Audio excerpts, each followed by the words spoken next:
Salut tout le monde, bienvenue à ce huitième vidéo sur le jeu Nevsky publié par GMT Games en 2019. Dans ce vidéo, on va voir comment faire des déplacements terrestres dans le jeu, mais avant, j'ai oublié quelque chose de quand même passablement important là, dans le dernier vidéo, là, c'est... Bon, j'ai déjà dit qu'à la fin de chaque carte de commandement, systématiquement, on doit nourrir les seigneurs qui se sont déplacés ou qui ont combattu. Ça, c'est parfait. Mais aussi, tout de suite après ça, donc à la fin de chaque carte de commandement aussi, vous allez repasser à travers là, ce qu'on a vu dans la phase de levée, là, c'est-à-dire la paye et le disband. Donc à la fin de chaque carte de commandement, là, puis c'est pas long de faire ça, là, la majorité du temps, il se passe rien. Là. 90% du temps, il se passe rien. Mais vous avez l'opportunité, à la fin de chaque carte de commandement, de payer certains de vos seigneurs. Les deux joueurs peuvent faire ça et surtout, puis là vous allez comprendre pourquoi, là, de disbander les seigneurs dont le service est arrivé à terme. Comment cela est-ce possible? Ben, si Knud et Abel est rendu ici, son marqueur de service est rendu ici, puis vous poussez un petit peu trop la machine là, pour Knud et Abel, puis vous le faites marcher, puis il n'y a rien pour se nourrir, là, comme j'ai dit dans la vidéo précédente, puis son marqueur de service se retrouve ici, ben, dès la fin de sa carte de commandement, là, il va disbander parce que son marqueur de service est sur la même case que le marqueur de tour.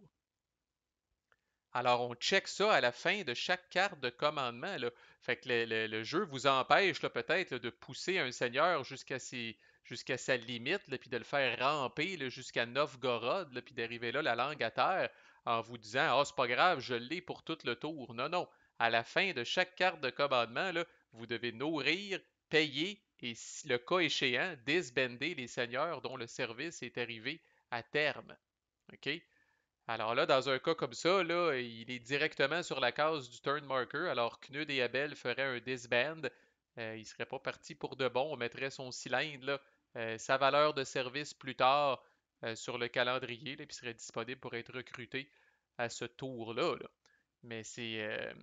Fait qu'on finit par appeler ça, là, c'est comme ça que c'est écrit dans le jeu, là, Feed, Pay, Disband, à la fin de chaque carte de commandement. Fait que dans ce cas-là, vous avez peut-être même d'autres cartes de Knud et Abel que vous avez mis dans votre deck de commandement.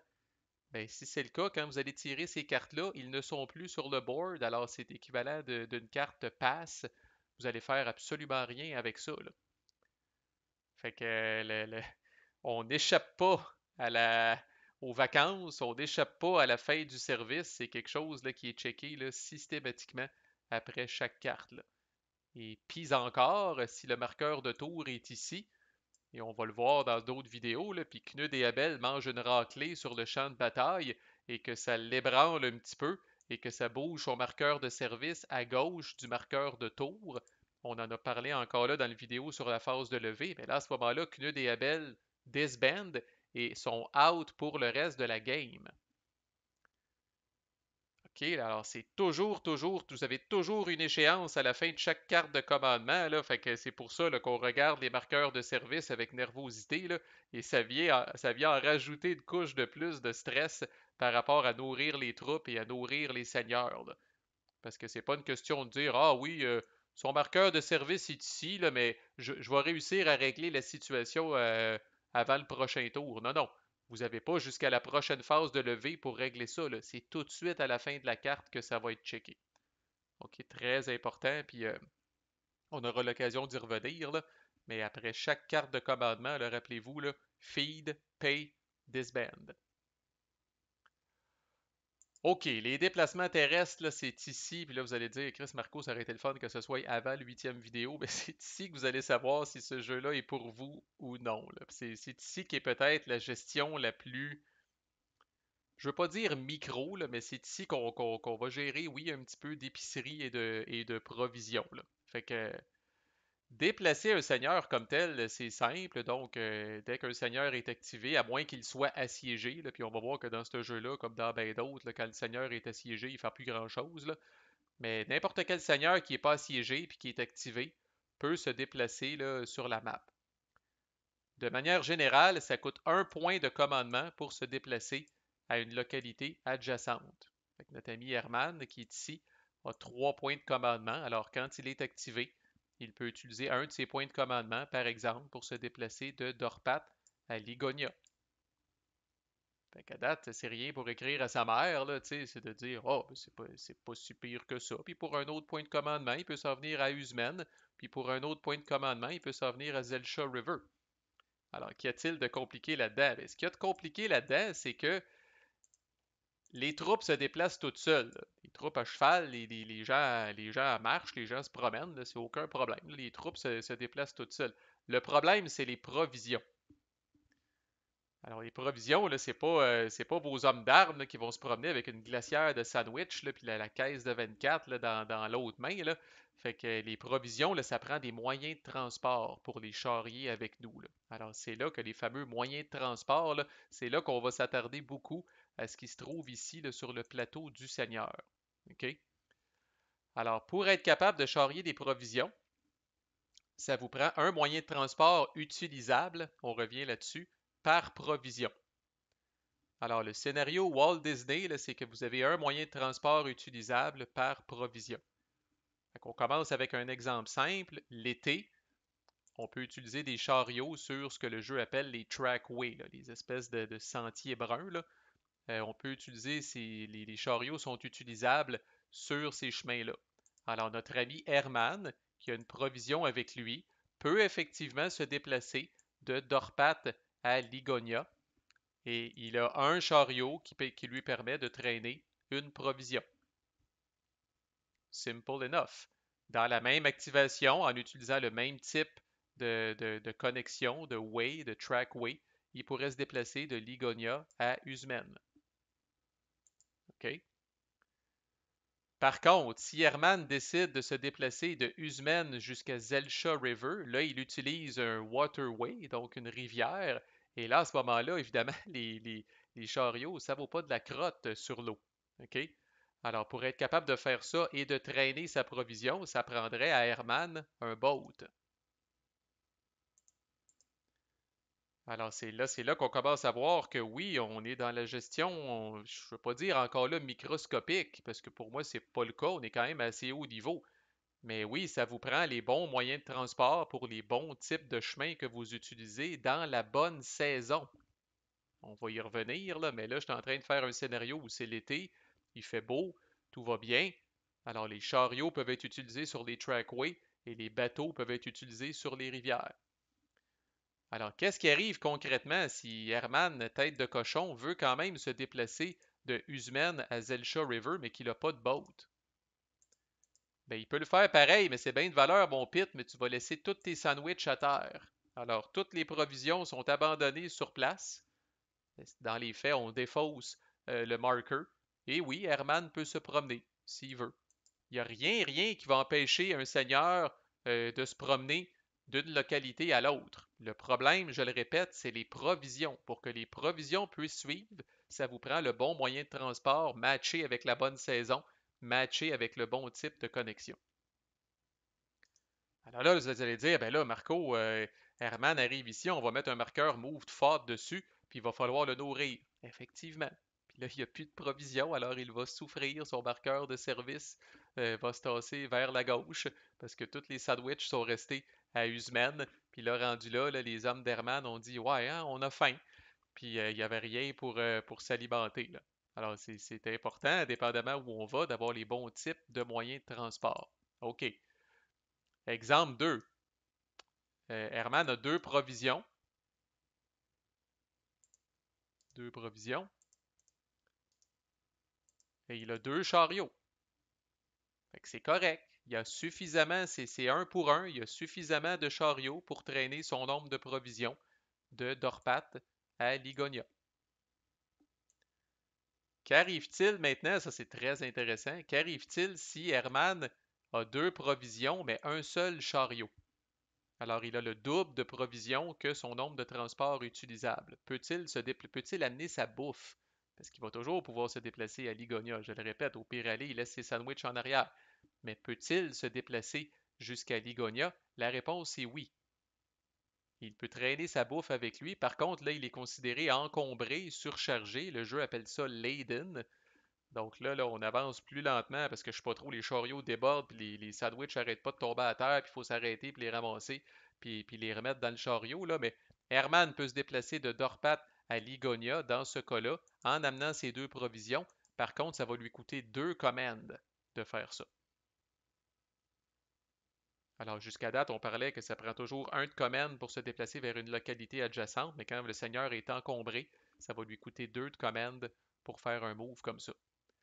Alors, tu sais, les meilleurs seigneurs ont 3 de command. Fait que quand on est encombré, je répète l'expression consacrée, on va pas chier loin. OK? Donc là, Herman, s'il voulait aller à Usman, il est toujours encombré, alors en théorie, il ne pourrait pas y aller. Je dis en théorie parce qu'un seigneur a toujours le droit de dropper des provisions pour être capable de se déplacer sans être encombré. Alors Herman disant là, non, non, je vais absolument pousser puis me rendre à Ousmen. Bon, ben, il pourrait décider dans ce cas-là de dropper une provision. Alors là, il est correct. Un chariot, une provision. Il peut se déplacer pour la troisième et dernière commande qui lui reste. Il peut se déplacer de Ligonia à Usmen. La seule fois où vous pouvez comme consciemment là, défausser là, des provisions du plateau d'un seigneur, là, euh, je le dis souvent comme ça, il faut qu'il y ait une bonne raison. Vous pouvez juste dire, vous pouvez pas dire à Herman, là, vous n'êtes pas boss de Bécosse là, suprême dans ce jeu-là, là, puis vous pouvez pas dire à Herman, là, hey, laisse tous tes sandwichs à terre. OK? Ça prend une bonne raison. Par contre, si vous dites à Herman, ben, laisse une partie de tes sandwichs à terre parce que tu vas aller plus vite. Ben là, Herman accepte de le faire. Au moins, il y a une raison. C'est pour essayer d'aller plus vite, que ça lui coûte moins de commandes pour se déplacer. Et là, rendu ici, bon, ben Herman aurait comme. Fait que là, ce qui est arrivé dans les faits, là, il y avait 2 de provisions à l'origine, avec un seul chariot. Pour 2 de commandes, il s'est rendu ici. Rendu ici, on peut toujours faire ça, là, avant de se déplacer. Là. Rendu ici, il a droppé une provision à terre à Ligonia. Il est arrivé ici. On lui met en théorie ce marqueur-là. Et là, il se nourrit, puis là, la provision prend le bord. Fait que ça va vite, là, vous allez dire, puis on va voir dans les autres vidéos comment est-ce qu'on fait pour aller chercher de la bouffe. Vous allez, hey, là, Herman n'a plus de bouffe, Herman n'a pas de bateau. My God, asti, c'est donc bien de la gestion, puis tout ça. Oui, je peux pas me prononcer là, pour le 10e jeu Levy and Campaign qui va sortir, mais je vous garantis là, que Nevsky, puis je pense que c'est pire dans Nevsky que dans Almoravid, parce que là, c'est le. J'ai même pas encore parlé des saisons, mais les saisons vont compliquer ça encore plus. Là. Fait que vous aurez deviné que dans la neige, un chariot, c'est pas le yaube. OK? C'est pas les gros chars, comme on dit.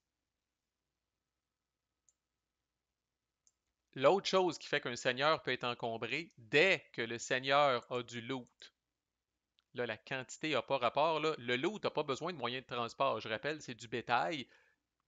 Les vaches marchent sur leurs pattes, mais j'ai déjà travaillé sur une ferme, là, puis il va vous dire, là, des vaches, ça prend son temps. Là. OK? C'est pas pressé. Là. Fait que essayer de faire se déplacer ça là, là, à travers là, la campagne russe, là, bonne chance. Dès qu'un seigneur a un marqueur a un asset de loot, il est encombré. C'est encore là, si ça fait pas votre affaire, ben droppez le loot, tape ses fesses des vaches, puis let's go. Allez-vous-en, on n'a plus besoin de vous autres, là, puis il faut aller plus vite. Là. Fait que vous pouvez toujours encore là dropper votre loot pour ne pas être encombré, mais par défaut, si vous le gardez, vous êtes encombré. Donc, on a vu ce qui se passe en été. En été, les chariots sont des transports utilisables sur les trackways. Les bateaux sont des transports utilisables sur les waterways.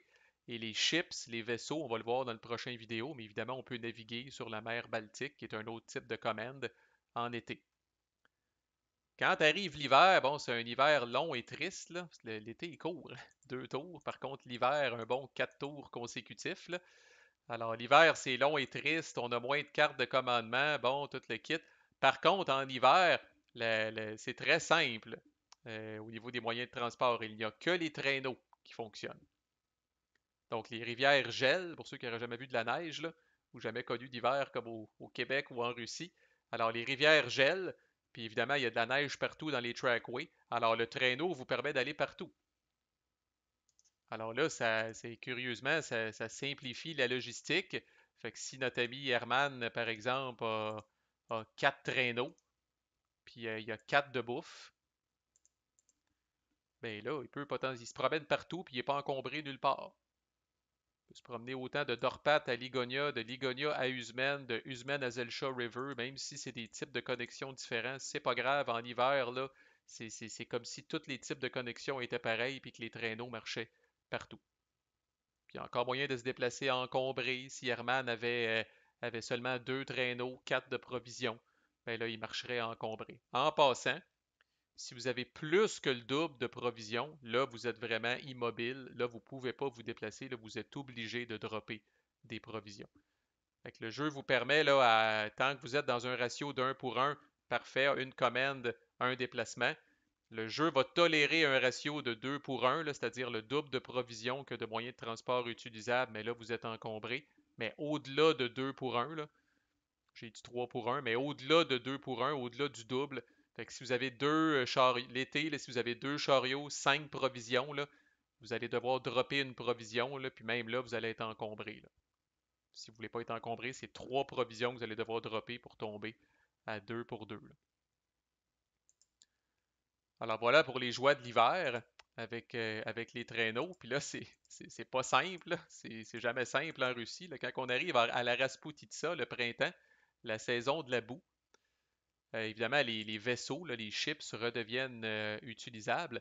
Par contre, là, au niveau des déplacements terrestres, là, euh, il n'y a que les boats qui peuvent être utilisés sur les waterways. Donc, il n'y a que les bateaux qui peuvent être utilisés sur les rivières. C'est-à-dire qu'à la saison de la Rasputitsa, puis c'est vraiment fucké, là, il n'y a aucune façon de charrier de la bouffe sur des trackways, sur des sentiers. Alors, en Rasputitsa, si Herman est ici, oubliez ça, les chariots s'enlisent dans la boue. Mais en même temps, c'est pas assez boiteux pour qu'on puisse se promener en bateau sur le sentier. Là. Le sentier est impraticable. Encore là, pour ceux qui ont déjà connu un printemps au Québec, là, marcher dans un champ au printemps au Québec, là, où est-ce qu'on cale ça de creux, là, tellement que le sol est gorgé d'eau. Là. Donc ça, c'est inutilisable. Je répète, Herman lui-même peut se promener de Dorpat à Ligonia, mais il n'amènera avec lui aucune provision parce qu'il n'y a aucun moyen de transport en Rasputitsa qui est utilisable sur un trackway. Alors là, checkez où est-ce que vous voulez aller, mais essayez de rester sur l'eau quand vous êtes en Rasputitsa. Donc Herman pourrait se promener via la waterway ici. Après ça, il pourrait s'en venir ici. Puis là, après ça, ben, c'est un peu pogné là parce qu'il essaye d'aller ailleurs. Là. Il y a d'autres choses que vous pouvez faire. Vous pouvez vous déplacer d'abord, puis après ça, on va voir. Là, il y a d'autres façons d'aller chercher de la bouffe. Là. Mais ouf, c'est probablement la pire saison de la gang. C'est probablement pire que l'hiver au niveau des déplacements. Tu sais, au moins en hiver, tu te ramasses des traîneaux puis t'es correct, là. T'as même plus à te soucier du type de connexion, là. Mais en Rasputitsa, my God, c'est un exercice de frustration. OK, qu'est-ce qui arrive si on marche en groupe? Dans la vidéo précédente, je pense, j'ai montré un scénario où est-ce qu'au début de la phase de campagne, on peut dire, par exemple, s'ils sont dans la même localité, tiens, Knud et Abel va devenir le lieutenant de Yaroslav. Sors une carte de Knud et Abel, je décide de faire marcher les deux en même temps. Comment ça marche? Ben, c'est simple, on met tout en commun. On met toutes les provisions, le loot, les moyens de transport en commun. Puis là, on évalue, voir si le groupe est surchargé ou non. Puis on les déplace en conséquence. Fait que là, à ce moment-là, on prend, dans ce cas-là, là, c'est Knud et Abel et Yaroslav. Fait que nombre de provisions, moyens de transport de Knud et Abel, nombre de provisions, moyens de transport de Yaroslav, on est-tu correct, là, dépendamment de la connexion qu'on va utiliser, puis on part. C'est la même chose et ça m'amène à parler du fameux Marshall. Donc, au début de la campagne, Hermann est le maréchal des Teutons. Alors, maréchal, ce que ça veut dire, c'est que si Hermann, par exemple, dépense un point de commandement pour s'en venir ici, puis veut dépenser un autre point de commandement pour s'en venir ici, spontanément, quasiment de manière improvisée, Hermann peut décider d'amener Yaroslav avec lui. Fait que le pairage lieutenant et sous-fifre, si on veut, là, ça c'est quelque chose qu'on doit penser à l'avance, réfléchir à l'avance, qui nécessite que les gens soient au même endroit au début de la phase de campagne. Bon, ça demande quand même là, tout un peu de pirouette logistique, mais l'avantage du maréchal, c'est un peu lui qui est le boss là, sur le terrain. Là. Mais le maréchal lui peut arriver, là, fait que là, il arrive à Odenpa, là, puis il dit à Yaroslav, ah ouais, viens-t'en mon pit, on s'en va à Kirumpa. Et là, c'est le même principe, c'est considéré de la marche en groupe. Donc là, on regarderait qu'est-ce que Yaroslav a sur son plateau par rapport à Herman. On met tout ça en commun. Est-ce qu'on est encombré ou non? Combien de bouffe qu'on peut amener là, à l'ouette? Bon, dès que les Teutons entrent dans un trade route, il y a des trade routes qu'en Russie, les Teutons entrent, viennent piétiner une trade route et il n'y a pas de seigneur russe là, donc il n'y a pas de combat, par exemple. Les Teutons vont venir mettre un marqueur là, de 1 VP de conquête. Si jamais les Russes, après ça, rentrent ici, ben, ils vont venir enlever le marqueur. Si vous marchez puis vous arrivez là, dans une place forte ennemie qui n'a pas été conquise par vous, que vous le vouliez ou non, vous allez mettre l'endroit en siège. Alors, vous allez mettre un marqueur de siège et ça met un terme à votre activation instantanément. Alors, même si, par exemple, Herman avait commencé ici, puis pour sa toute première commande, il s'en vient à Isborsk, qui était comme vide à l'origine, mais qui n'avait pas été conquise encore par les Teutons, mais on met un marqueur de siège et that's it, même s'il reste deux commandes à Herman, c'est terminé. Là. Il s'installe, il a commencé à mettre des équipements de siège. Là, vous allez dire, ouais, mais si je veux pas assiéger, mais si vous voulez pas assiéger, thématiquement, Isborsk est quand même pas vide. Là. Il y a une garnison, il y a du monde qui vous surveille. Si vous marchez trop proche de là, vous recevez des flèches. Fait que, tu sais, vous devez contourner la place là, avec précaution. Là. Il y a des patrouilles ennemies ou peu importe. Fait que je pense que c'est ce que ça symbolise, le fait que vous devez faire, entre guillemets, un pit stop à cet endroit-là, puis vous devez arrêter à cet endroit-là au minimum pour le placer en siège. Puis effectivement, après ça, si Herman, ça y tente de sacrer son camp, ben, on va lever le siège puis Herman va pouvoir sacrer son camp. Mais la règle, c'est que si vous vous déplacez, puis vous rentrez dans une place forte ennemie qui n'a pas déjà été conquise, là, ben, votre mouvement s'arrête. Vous devez vous nourrir quand même, en passant. Et maintenant, dans une espèce de conclusion de ce segment-là, ben là, c'est un peu, là, je vais vous teaser un peu par rapport aux autres vidéos. Alors, qu'arrive-t-il si Herman se déplace et rencontre un seigneur russe à sa destination? Bien, évidemment, le scénario le plus excitant, mais qui arrive pas si souvent que ça dans le jeu, c'est qu'il y a une bataille. Alors, le russe pourrait dire, viens-t'en mon Christ, je suis prêt, on se bat. Alors là, on va vivre une des rares batailles du jeu avec un système de bataille qui est délicieux, là. Euh, mais bon, plus souvent qu'autrement, le seigneur qui a bougé là, c'est parce qu'il a confiance en ses moyens. Puis le seigneur qui se fait rentrer dedans voit qu'il est un peu inférieur. Alors plus souvent qu'autrement, le seigneur adverse va éviter la bataille. Alors c'est automatique, il n'y a rien à brasser. Vladislav qui est ici, là, puis qui vient de, comme on dit en bon québécois, beurrer ses shorts, pourrait décider là, tu sais, là, d'éviter le combat, il pourrait s'en venir ici, pourrait s'en venir ici, pourrait même s'en venir ici. La seule place qui est off-limits, il ne peut pas utiliser évidemment la même connexion qui a été utilisée par Herman pour lui rentrer dedans. Il ne pourrait pas non plus éviter le combat sur une space où se trouve déjà un seigneur teuton. Fait qu'il ne pourrait pas, par exemple, dans ce cas-là, éviter le combat ici parce que Yaroslav est là. Et il ne peut pas éviter le combat non plus vers une space qui est une place forte teutonne qui n'a pas été conquise par les Russes. Mais autrement, disons que dans votre territoire, vous êtes assez flexible pour éviter la bataille, là, à moins d'être vraiment pris en souricière et d'être squeezé. Vous ne devriez pas trop avoir de problème. Là.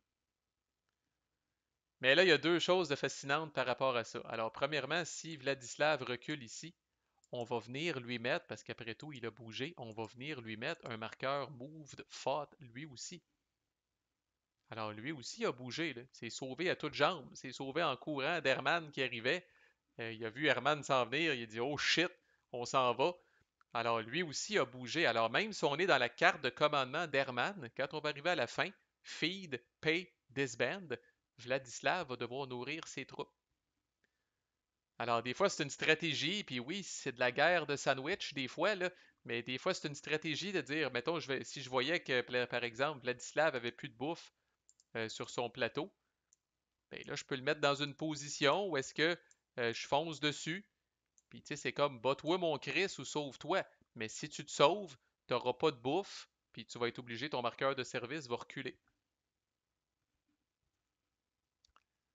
Et l'autre chose qui est fascinante, c'est que si Vladislav avait eu de la bouffe, mais trop de bouffe, là, supposons Vladislav a deux de bouffe et un seul boat, puis on est l'été.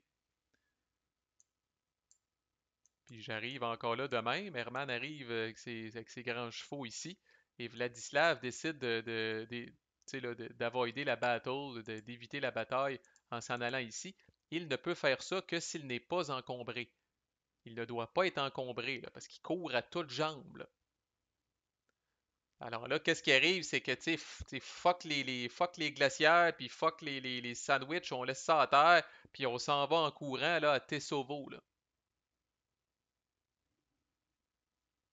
Alors là, avant de se sauver, Vladislav sera obligé de dropper une provision, là, parce qu'il doit respecter là, la fameuse règle de un pour un moyen de transport utilisable provision, parce qu'il ne peut pas éviter la bataille s'il est encombré, s'il est surchargé. Mais là, ce qui est très hot et qui peut être une autre stratégie, c'est que là, les fameuses sandwichs sont à terre. Alors, Herman arrive à Zelsti. Hey, les gars, des belles sandwichs russes à terre. Alors, Herman ramasse tout ce que Vladislav a laissé derrière. Alors, la fameuse provision que Vladislav n'a pas pu traîner avec lui, là, elle s'en vient sur le plateau de Herman. Et pis encore, si Vladislav avait eu du bétail, je répète que dès que vous avez du loot, dès que vous avez du bétail, vous êtes encombré. Donc, un seigneur qui a du bétail sur son plateau puis qui veut avoider une battle, là, éviter une bataille, doit laisser le loot en arrière. Et même à faire, le loot est ramassé par le seigneur attaquant qui vient d'arriver sur la space. Alors, très intéressant, là, encore là, vous pouvez faire des petites affaires, c'est comme si tu veux pas te battre, ben de l'autre côté, il va falloir que tu me laisses ton loot ou que tu me laisses tes provisions d'extra, là. Fait que c'est quand même très, très intéressant. Et ça, en passant, ça n'arrête pas le déplacement d'Herman. Alors là, Herman, s'il lui reste des commandes, pourrait s'acharner sur Vladislav, continuer d'y courir après, jusqu'à temps là, que Vladislav finisse par aller. Fait que là, si Vladislav, là, qui est pogné ici, n'a même plus de rivière, qui avait déjà droppé son loot là-bas au profit de notre ami Herman, mais Herman poursuit, puis là, ici, là, il n'y en a même pas de waterway. Alors là, même le boat de Vladislav sert à rien. Alors là, malheureusement, Vladislav est obligé là, de dropper son dernier marqueur de provision là, en s'en allant, par exemple, à Novgorod.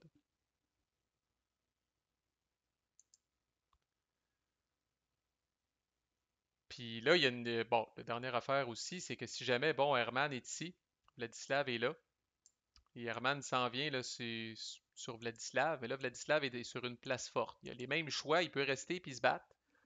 Il peut éviter la bataille en bougeant sur un endroit adjacent, ou là, étant donné que c'est une place forte, il pourrait retraiter derrière les murs de la forteresse. Ben, de la forteresse, de la place forte, si on veut. Alors, même principe, Herman sera obligé d'arrêter son mouvement. On mettra un marqueur de siège. On laisse la situation comme ça là, pour montrer que Vladislav est présentement assiégé par Herman. Ce qui est pas pire, c'est que ça coûte pas, Vladislav ne se ramasse pas avec un marqueur moved fought à ce moment-là parce qu'il n'a pas bougé beaucoup. Fait qu'on présume que les gars jouaient à pétanque à l'extérieur de la ville. Ils ont vu Herman arriver. Oh shit, on ramasse nos affaires puis on s'en va en dedans. Donc là, il n'y avait pas loin à faire. Là, ils sont juste allés dans les murs de la ville puis ils ont fermé les portes. Là. Fait qu'ils ne ramassent pas de marqueur moved fought, mais à partir de ce moment-là, Vladislav est assiégé. Là. Vous allez voir, ça limite beaucoup ses options et ses capacités. Et dernière affaire pour dire que le légat du pape est quelqu'un d'assez chatouilleux, vous l'aurez deviné. Alors, si le légat du pape est au même endroit qu'un seigneur, croyez-le ou non, là, il a ses bottines à cap d'acier lui aussi, là, il peut se promener lui aussi. Alors, un seigneur qui part d'un endroit où se trouve le légat du pape peut le traîner avec lui. Et d'ailleurs, là, un seigneur qui commence avec le légat du pape peut l'utiliser pour avoir un point de commandement supplémentaire. Mais quand cette utilisation est faite, le légat du pape retourne se reposer sur sa carte. C'est un autre type de bénéfice, finalement, là, que William de Modène peut conférer à un lord. Alors, quand il a fait ça, il est fatigué et il va se reposer sur sa carte. Mais autrement, le traîner avec lui, ça ne l'utilise pas. Vous faites juste le traîner avec lui en prévision de peut-être l'utiliser au prochain tour ou à la prochaine carte de commandement ou peu importe. Mais ce que je veux dire ici, c'est que disons que le légat lui aussi beurre ses shorts assez facilement. Là. Dès que le légat est avec un seigneur qui évite une bataille, ou il est avec un seigneur qui se retire derrière les murs d'une place forte pour être assiégé, ou si jamais le légat du pape se retrouve à n'importe quel moment tout seul avec un seigneur russe, alors là, il prend ses jambes à son cou et il quitte. Non seulement on enlève le pion, mais on va défausser la capability à ce moment-là. Et elle n'est pas partie, il n'est pas rancunier, heureusement pour le teuton, là, il n'est pas rancunier, William de Modène. Alors, lors de la prochaine phase de levée, rappelez-vous, on va prendre toutes les cartes défaussées, on va rebrasser ça dans le deck, on va tirer 2 cartes événements, et là, avec les points de lordship, le teuton pourrait ramener William de Modène en jeu. Mais l'idée, c'est que ça va lui coûter un point de lordship parce que le légat du pape a eu peur un petit peu. Il est rentré temporairement euh, sous les jupes de sa mère parce qu'il craignait là, de passer proche, de perdre la vie. Fait que voilà, puis contrairement à la croyance populaire, ça coûte pas plus cher de se nourrir qu'on aille bouger d'une case ou qu'on aille bouger de 3 cases. Fait qu'il y a une notion maintenant dans le jeu que dire tant qu'à marcher, marcher pour la peine. OK? Alors, si Herman part d'ici, ça va coûter le même nombre de bouffe de se nourrir qui bouge à Usmen, qui bouge à Zelsha River ou qui bouge à Plusa River ou Piusa River. Pliusa River. Fait que c'est pas, ça vous coûte pas un de bouffe par localité que vous vous êtes déplacé, là. La bouffe que ça vous prend pour vous nourrir, c'est uniquement en fonction du nombre de troupes que le seigneur a sur son plateau. That's it. La distance n'a rien à voir avec ça, là.